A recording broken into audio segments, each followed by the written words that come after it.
শুভ সকাল বন্ধুরা। আজকে রোববার। আজকের আমার গপুয়াকে দিয়ে ভিডিওটা শুরু করছি। আমার গপুয়া দেখো, সকালবেলা ঘুম থেকে উঠে মুখ টুক ধুয়ে জামা কাপড় পরে বসে আছে। সকালবেলা ওকে ড্রাই ফ্রুটস দিয়েছি খেতে, ড্রাই ফ্রুটস খেয়ে বসে আছে। চলুন এবার রান্নাঘরে যাওয়া যাক।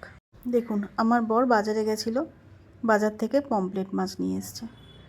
পমফ্রেট মাছগুলো বেশ বড়। এর আগের দিন নিয়ে এসেছিল ছোট ছোট ছিল, কিন্তু আজকে নিয়ে এসছে বড় বড়। বলল 400 টাকা করে নিয়েছে। ভাবছি বেগুন আলু দিয়ে ঝোল করব। বেশি তো মশলা দেওয়া যাবে না, কারণ আমার শ্বশুর খাবে।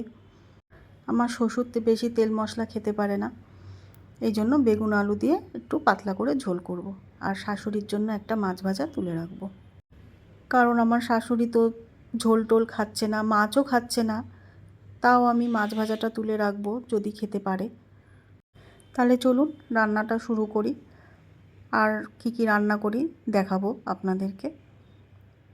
তো দেখুন, আমি এদিকে মাছ ভাজা বসিয়ে দিয়েছি, আর এদিকে আমি পটল আলু ভাজা করছি।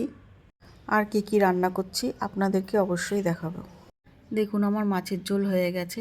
এই যে বেগুন আলু দিয়ে মাছের ঝোল করেছি, বেশি মশলা দিইনি, বলেই দিয়েছি।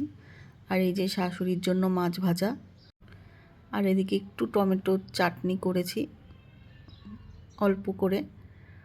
আর এদিকে ভেন্ডি ভেজেছি, এগুলো সব আমাদের গাছের ভেন্ডি, ছাদে হয়েছে। আর এদিকে পটল আলু একটু মাখা মাখা করে ভেজেছি। তো এই হচ্ছে আমাদের রোববারের মেনু। তো কার বাড়িতে কি রান্না হচ্ছে আজকে রোববারে তো জানিও। তো ভিডিওটা এখানেই শেষ করছি। যদি ভালো লাগে একটা লাইক আর সাবস্ক্রাইব করে দিও, পারলে শেয়ার।